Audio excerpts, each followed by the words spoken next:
오늘 2023년 7월 13일 목요일입니다. 함께 나눌 하나님 말씀은 예레미야 4장 5절부터 18절까지 말씀입니다. 우리 함께 읽도록 하겠습니다. 예레미야 4장 5절부터 18절까지 말씀입니다.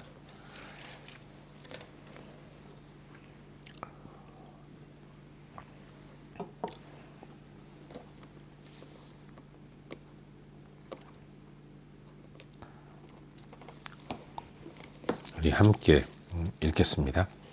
너희는 유다에 선포하며 예루살렘에 공포하여 이르기를 이 땅에서 나팔을 불라 하며 또 크게 외쳐 이르기를 너희는 모이라 우리가 견고한 성으로 들어가자 하고 시온을 향하여 깃발을 세우라 도피하라 지체하지 말라 내가 북방에서 재난과 큰 멸망을 가져오리라. 사자가 그 수풀에서 올라왔으며 나라들을 멸하는 자가 나왔으되 내 땅을 황폐하게 하려고 이미 그의 처소를 떠났은즉 내 성읍들이 황폐하여 주민이 없게 되리니 이로 말미암아 너희는 굵은 배를 두르고 애곡하라. 이는 여호와의 맹렬한 노가 아직 너희에게서 돌이키지 아니하였음이라. 여호와의 말씀이니라. 그날의 왕과 지도자들은 낙심할 것이며 제사장들은 놀랄 것이며 선지자들은 깜짝 놀라리라. 내가 이르되 슬프도소이다 주 여호와여 주께서 진실로 이 백성과 예루살렘을 크게 속이셨나이다. 이르시기를 너희에게 평강이 있으리라 하시더니 칼이 생명에 이르렀나이다. 그때 이 백성과 예루살렘에 전할 자가 있어서 뜨거운 바람이 광야에 있는 헐벗은 산에서 내 딸 백성에게 불어온다 하리라. 이는 키질하기 위함도 아니요 정결하게 하려 함도 아니며 이보다 더 강한 바람이 나를 위하여 오리니 이제 내가 그들에게 심판을 행할 것이라. 보라 그가 구름같이 올라오나니 그의 병거는 회오리바람 같고 그의 말들은 독수리보다 빠르도다. 우리에게 화 있도다. 우리는 멸망하도다 하리라. 예루살렘아 내 마음의 악을 씻어버리라. 그리하면 구원을 얻으리라. 내 악한 생각이 내 속에 얼마나 오래 머물겠느냐. 단에서 소리를 선포하며 에브라임 산에서 재앙을 공포하는도다. 너희는 여러 나라에 전하며 또 예루살렘에 알리기를 애워싸고 치는 자들이 먼 땅에서부터 와서 유다 성읍들을 향하여 소리를 지른다 하라. 그들이 밭을 지키는 자 같이 예루살렘을 애워싸나니 이는 그가 나를 거역했기 때문이니라. 여호와의 말씀이니라.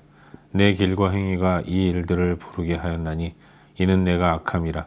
그 고통이 내 마음에까지 미치느니라. 아멘. 오늘도 새 하루가 시작되었습니다. 함께 나누는 말씀을 붙들고 믿음 안에서 복되게 살아가는 저와 여러분, 우리 모두가 될 수 있기를 바랍니다. 우린 요즘 새벽 시간을 통해서 계속해서 예레미야서 말씀을 함께 묵상하고 있습니다. 오늘은 어제에 이어서 방금 읽은 말씀인 이 예레미야 4장 5절부터 18절까지의 말씀을 살펴보는 가운데 우리에게 주시는 은혜와 도전들을 함께 나누기 원합니다. 선지자를 통한 하나님 메시지는 언제나 항상 동일합니다. 그것은 돌아오라는 것이었죠. 이 말은 인간은 늘, 하나님의 백성은 늘 항상 하나님을 떠나려고 호시탐탐 기회를 노린다는 것 아니겠습니까? 연약한 죄성이 늘 하나님을 떠나려는 악한 모습을 우리에게 보이도록 만드는데 그런 우리를 하나님은 끊임없이 인애와 자비로 기다리시며 돌아오라 돌아오라 말씀하고 계신다는 것을 묵상하게 되는 거죠. 늘 세상에 취해 살아가는 자기 백성들에게 하나님은 항상 안타까운 마음을 갖고 계신 것이고 그래서 저들이 회복될 수 있다면 우리가 온전히 하나님께로 돌아오고 회복될 수 있다면 무슨 일이든 다 하시는 분 그분이 바로 하나님이신 거죠. 여러분 하나님은 자기 백성의 회복을 위해서 무슨 일이든 다 하십니다.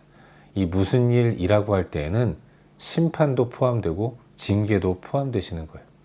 설득하고 또 달래고 이것도 포함되지만 어느 순간 하나님은 심판을 일으키셔서 재앙과 징계를 통해서라도 자기 백성을 부르시고 돌아오도록 권면하며 강권하시는 이런 모습을 보일 때도 있으신 것이죠. 결국 징계의 목적이 회개를 통한 회복이기 때문에 하나님은 자기 백성의 거룩을 위해서라면 심판도 불사하시는 분이다라는 것을 우리는 잊지 말아야 하는 것이고 그걸 깨닫게 되는 것이 선지서의 내용이라고 말할 수 있는 것입니다. 마음의 가죽을 베어냄으로 진정한 할례를 행하라고 말씀하신 하나님은 그러나 그럼에도 불구하고 돌이키지 않는 자기 백성들을 향해서 심판을 통한 징계를 선포하고 계십니다. 그 메시지를 전해야 할 사람이 바로 선지자들이었고 특별히 예레미야였던 것이죠. 하나님은 선지자들로 하여금 예루살렘에 선포하시기를 나팔을 불라라고 말씀하세요.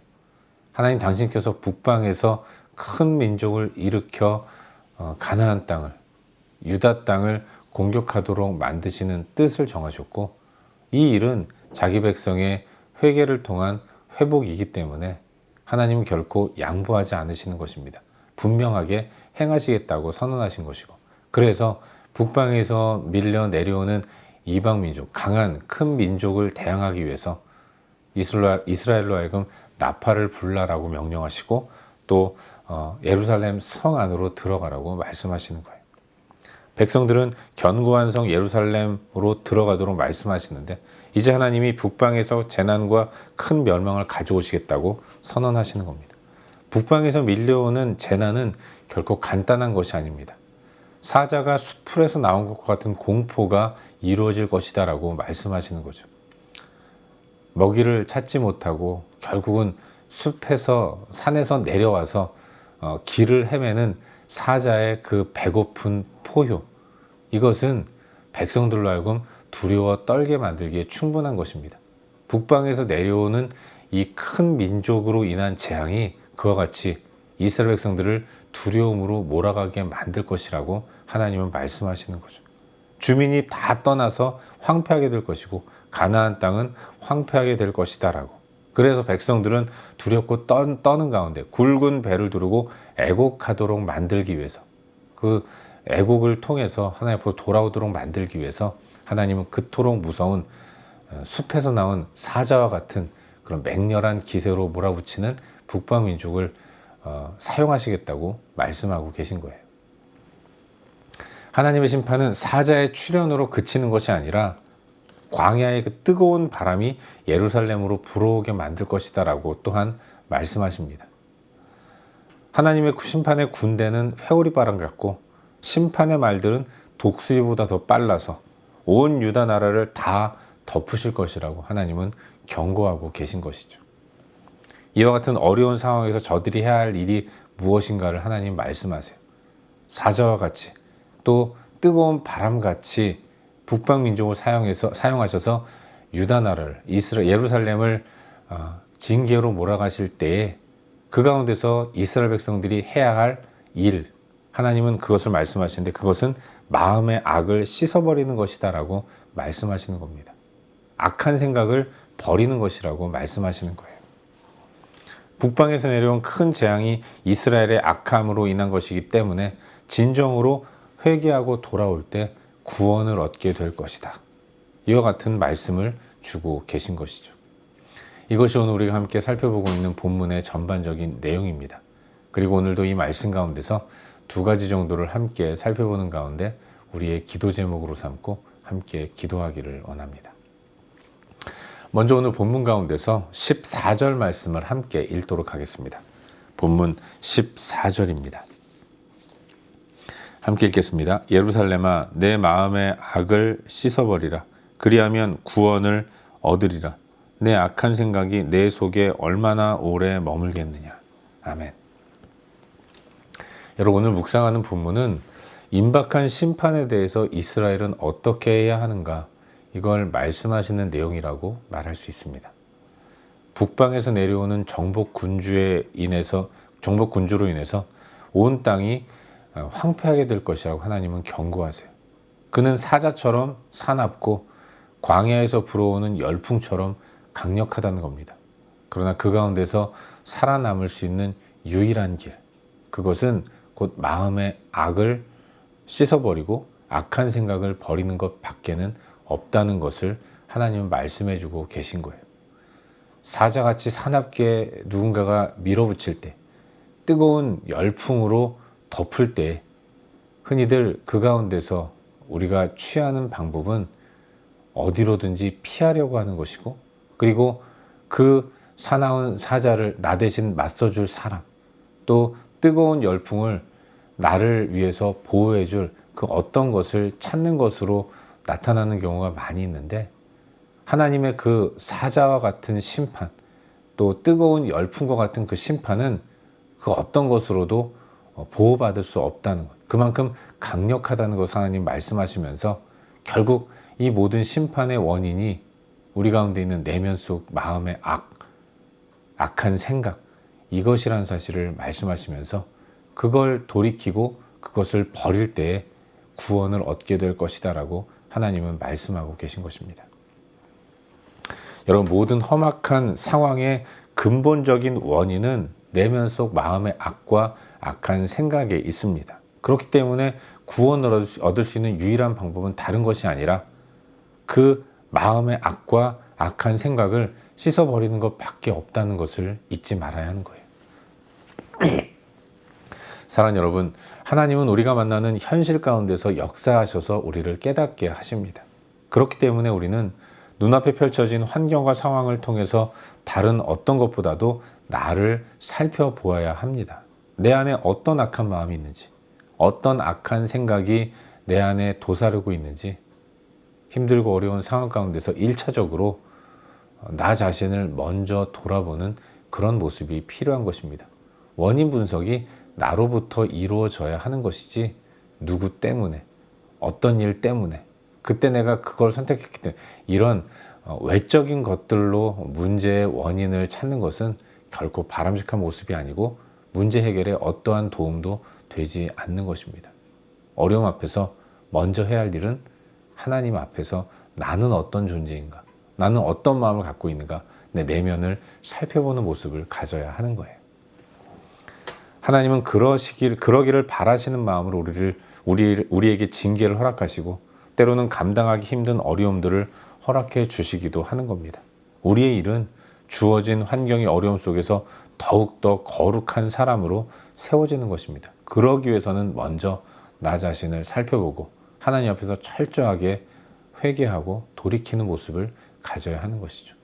그렇게 깊이 돌아보았는데도 내 마음 가운데 하나님 앞에서 부족하거나 연약한 모습이 발견되지 않는다면, 여러분, 하나님은 그걸 통해서, 그 어려움과 시련을 통해서 나를 굳게 단련하고 더 강한 하나님의 사람, 더 거룩한 하나님의 사람으로 세우기 위해서 연단으로 우리에게 어려움을 주시는 것이라는 사실을 알 수 있는 것 아니겠습니까?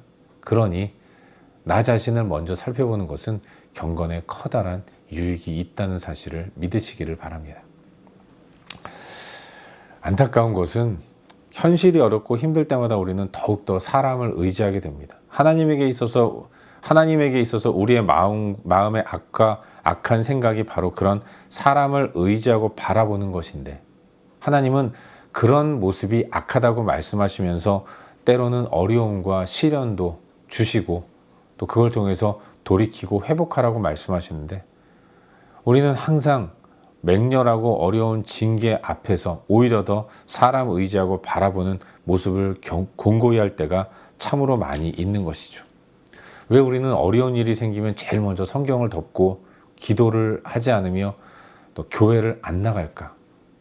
성경 펴고 엎드려 기도하고 더욱더 교회 나가 예배하는 자리에 설 때 그때 회복되는데, 우리는 항상 안 되는 쪽으로만 선택하는 경향이 많이 있다는 것을 돌아보게 됩니다. 여러분, 우리는 어떤 삶을 살아야 할까요? 우리 안에 악과 악한 생각이 곧 하나님을 배제하는 것이라는 사실을 잊지 않는 가운데 풀리지 않는 문제 앞에서 어찌하든지 하나님만을 붙들기 위해 나아가는 모습이 우리 가운데 필요한 것입니다. 진노 중에라도 긍휼을 잊지 않으신 하나님, 그 하나님을 기억하면서 어찌하든지 하나님 굳게 붙들고 나아가는 저와 여러분, 우리 모두가 될 수 있기를 주의 이름으로 축원합니다. 한 가지만 더 묵상하기를 바라는데, 오늘 본문 가운데서 10절 말씀을 함께 읽도록 하겠습니다. 10절 말씀 우리 함께 읽겠습니다. 내가 이르되 슬프도소이다. 주 여호와여, 주께서 진실로 이 백성과 예루살렘을 크게 속이셨나이다. 이르시기를 너희에게 평강이 있으리라 하시더니 칼이 생명에 이르렀나이다. 아멘. 여러분, 하나님은 당신을 멀리 떠난 자기 백성을 심판하시고 징계하시기 위해 북방의 제국을 사용하실 것이라고 미리 선지자에게 말씀하셨습니다. 이 북방에 무서운 기세를 펼치며 내려오는 나라, 바벨론 제국이죠.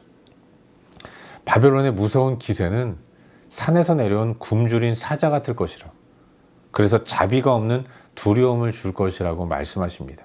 그날에 왕과 지도자들은 낙심하게 될 것이며 제사장은 놀라게 될 것이라고, 선지자들도 깜짝 놀라게 될 것이라고 하나님은 말씀하십니다. 그런데 이토록 두려운 하나님의 심판의 메시지를 전해야 할 사람이 바로 예레미야였던 것입니다.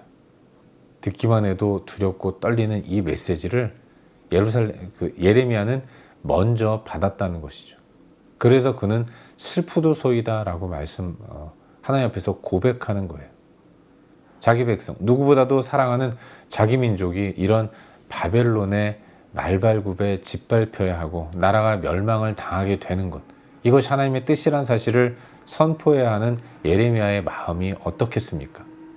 그래서 그는 눈물로 이 사역을 감당해야 했고, 그래서 예레미야 선지자를 가리켜서 눈물의 선지자다라고 이야기하는 것입니다. 사랑하는 여러분, 이 무서운 심판의 메시지 앞에서 예레미야는 하나님 앞에 슬프도소이다 라고 고백합니다. 어렵고 힘든 절망스러운 마음을 하나님 앞에 표현하는 거죠. 그런데 그가 하나님의 일을 맡은 선지자이고 사역자라는 것입니다. 여러분, 하나님의 일을 맡은 선지자 또 사역자, 이들이 마음이 굳건하고 강하고 능력이 있고 그래서 그 일을 담당하는 것이 아닙니다. 그도 우리와 똑같은 연약한 두려움을 갖고 있는 존재인 거예요. 그러나 예레미야 선지자는 자신의 연약함을 가지고 하나님 앞에 이 두려움과 연약함을 숨기지 않고 솔직하게 고백합니다. 슬프도소이다. 하나님이여, 두렵습니다. 내가 이 일을 감당하는 것이 무척 마음이 힘들고 괴롭습니다. 주여, 내 마음을 돌아보시고 나를 위로해 주시옵소서. 하나님께 나아가 하나님 앞에서 위로를 구하는 자신의 내면 속 어려움을 숨기지 않는 솔직함이 예레미야 선지자의 마음 가운데 있었다는 것이죠. 우리도 그랬으면 좋겠습니다. 여러분, 우리 앞에 펼쳐진 어려움과 시련 앞에서 누가 그토록 대범하고 당당할 수 있겠습니까? 어려움은, 시련은 우리의 마음을 작게 만들고 우리를 힘들게 만들기에 충분한 것이죠. 누구도 그 앞에서 당당하게 두려움 없이 맞설 수 있는 사람은 아무도 없는 것입니다. 그래서 우리는 하나님의 은혜와 인애와 자비가 필요한 존재인 거죠. 이 연약한 모습, 다른 누군가에게는 몰라도 하나님께는 숨길 필요가 없다는 생각을 해보게 돼요. 삶에서 어려움을 만나고 있는 분들이 계시다면 다 하나님 앞에 내려놓고 우리를 긍휼히 여기시는 하나님 앞에 내면 속 두려움과 아픔을 솔직하게 고백할 수 있기를 바랍니다. 슬프도소이다. 괴롭습니다. 마음이 두렵습니다. 힘듭니다. 주여, 나를 붙들어 주시고 나를 위로하시며 나를 강하게 하여 주시옵소서. 손을 내밀며 주의 위로와 주의 격려와 주의 힘주심을 구하며 나아가는 것, 그게 하나님 백성의 삶의 모습이라는 사실을 믿으시기를 바라요. 바라기는 오늘 하루 우리의 삶이 하나님의 위로와 평안을 굳게 붙들고 하나님 앞에서 솔직히 내면 속 모습을 토로하며 하나님의 위로와 평안을 또 경험하는 복된 삶을 살 수 있기를 주의 이름으로 축원합니다. 기도하겠습니다. 함께 기도할 때 주신 말씀 붙들고 기도하기로 하는데요. 하나님, 오늘 하루 주의 길을 걸어가게 하시고 무엇보다도 나 자신을 늘 살필 수 있도록 도와주시옵소서. 하나님 앞에서 정직하게 하시고 솔직하게 주님 앞에 내 내면의 모습들을 올려드리고 주의 위로를 경험하며 주님의 자녀로 살아갈 수 있도록 도와주시옵소서. 오늘도 주신 말씀 붙들고 간절한 마음으로 기도하시기를 바랍니다. 또한 우리의 중보가 필요한 여러 영역들을 위해서 기도하시기를 바라요. 그리고 각자 개인적인 기도 제목 가지고 기도하시다가 일상의 삶의 자리로 나아가도록 하겠습니다. 함께 기도합시다.